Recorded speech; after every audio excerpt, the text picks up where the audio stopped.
Depuis quelque temps, il y a une vidéo qui circule dans les réseaux sociaux qui a attiré mon attention. Et j'ai pensé qu'il était important pour nous de parler des éléments importants de cette vidéo. Alors, je vous laisse d'abord voir cette vidéo et par la suite, nous allons nous entretenir sur celle-ci. L'Afrique danse. Pendant ce temps, la Chine bosse, les États-Unis dominent, l'Europe avance. Et nous, on célèbre quoi au juste? On passe notre temps à danser, à faire la fête, alors que d'autres construisent leur avenir. Vous croyez que la Chine est devenue une puissance en faisant des challenges TikTok?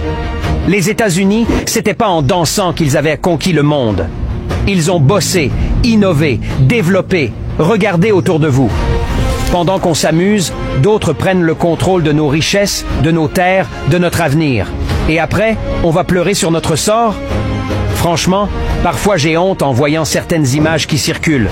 Des peuples qui avancent, mais une Afrique qui danse. Il est temps de se réveiller. L'Afrique doit comprendre que le travail, l'effort et l'ambition sont nos seules armes pour un avenir meilleur. Alors, cette vidéo a pour objectif de réveiller nos consciences, nous Africains, de s'éloigner des dérives que nous voyons, de se concentrer sur le travail. Alors moi, je voudrais qu'on se serve de cette vidéo pour effectuer une analyse profonde et tirer une conclusion. C'est vrai, beaucoup d'Africains aiment bien les loisirs. Beaucoup d'entre nous aiment bien s'évader. Mais il faut se poser plusieurs questions. Est-ce que c'est le fait de s'évader qui crée le sous-développement?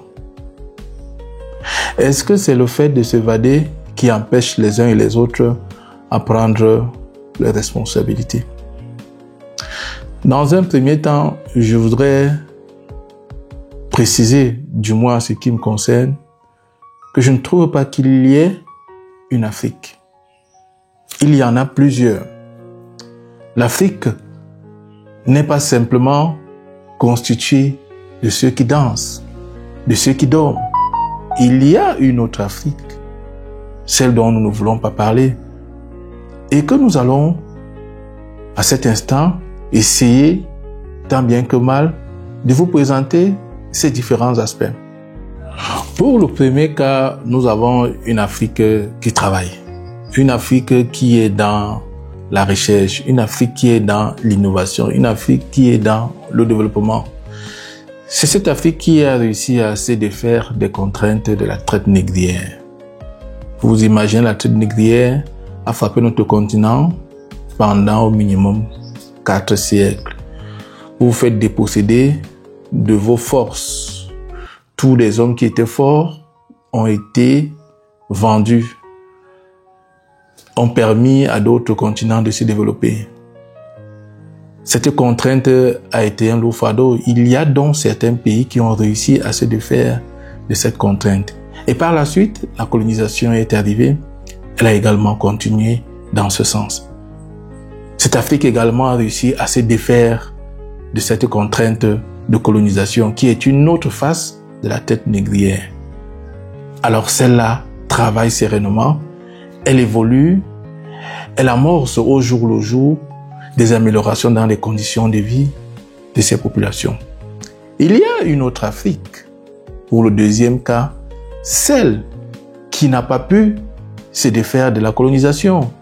Elle est venue sous une autre forme et ces Africains ont hypothéqué leur avenir à partir des accords coloniaux.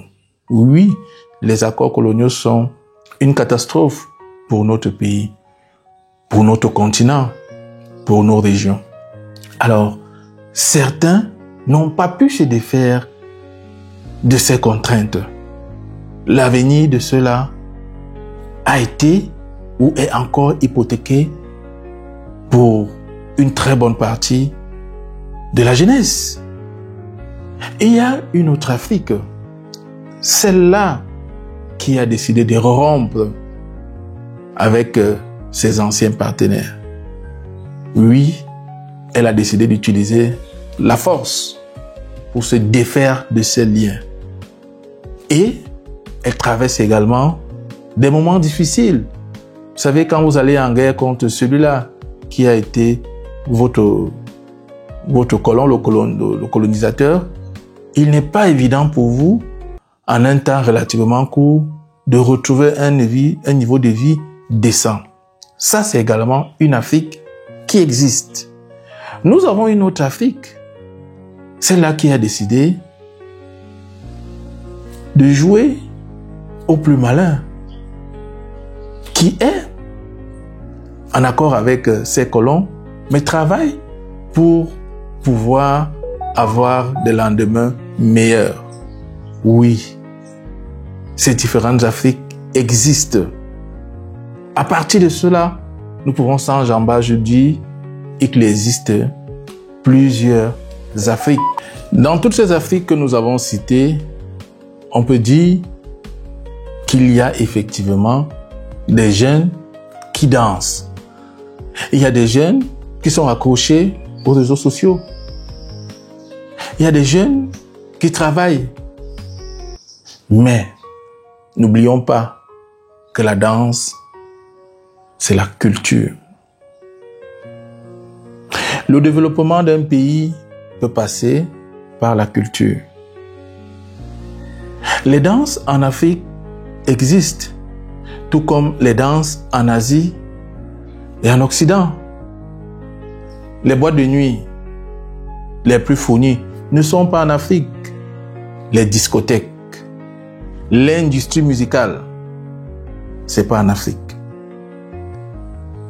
Est-ce que ceux qui dansent sont ceux-là qui initient le développement? Je ne pense pas. Est-ce que ceux qui dansent sont ceux-là qui décident de l'orientation politique d'un pays? Je ne pense pas.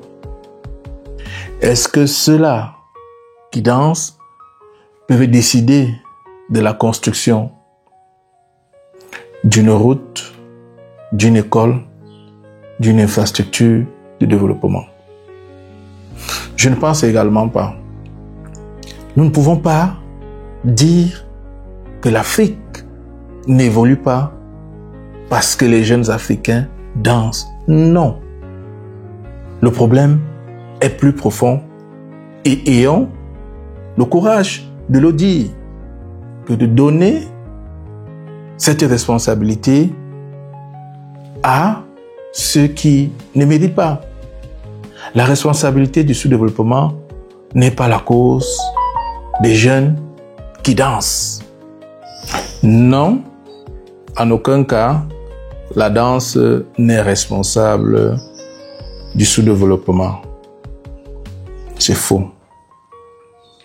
Dans ma précédente vidéo, j'avais parlé de la diversité de chances, et je puis vous assurer que cette diversité est également le cas dans nos différents pays. Les pays ne sont pas les mêmes quand on parle de richesse, quand on parle de pauvreté, quand on parle également d'opportunités. Les pays africains sont totalement différents. Prenons un autre exemple. Le divertissement. Le divertissement est une opportunité de développement. Des grands pays tels que les États-Unis sont bâtis en grande partie sur leur économie liée au divertissement. Hollywood, c'est une mastodonte qui rapporte des milliards et des milliards de dollars aux États-Unis. Regardons en Inde, avec Bollywood, à Bombay, qui rapporte également beaucoup d'argent. En Afrique, combien de pays investissent dans le divertissement? Ce sont des niches que nous pouvons également travailler et améliorer. Certains pays en Afrique ont commencé. Le Nigeria, avec Nollywood. Le Nigeria est déjà la 3e place en termes de divertissement dans le monde. Oui, chapeau. Alors, que de nous apitoyer sur notre sort comme nous avons l'habitude de le faire, c'est pas la jeunesse qui est responsable de cette situation. Chacun en ce qui le concerne doit pouvoir s'amender, doit pouvoir s'améliorer. Mais ce n'est pas la danse qui est à l'origine de notre sous-développement. Nous devons travailler dans tous les secteurs. Et ces secteurs où il y a des génies, au jour le jour, doivent plutôt être encadrés, doivent plutôt être améliorés pour pouvoir permettre à notre pays, à notre continent, à nos différentes régions de se développer considérablement. Alors, je voulais partager aujourd'hui avec vous cette vision, d'arrêter d'accuser des jeunes qu'ils sont incapables. Nous avons également une jeunesse qui travaille, une jeunesse que nous devions encourager. Regardons-nous tout simplement les yeux dans les yeux et que nous puissions faire chacun une analyse froide de la situation qui est autour de lui pour pouvoir améliorer les conditions de travail des uns et des autres. Et je crois qu'à partir de là, nous ne verrons plus des reportages comme ceux-là où l'on accuse une petite minorité d'Africains danseurs qui dorment pendant que d'autres travaillent.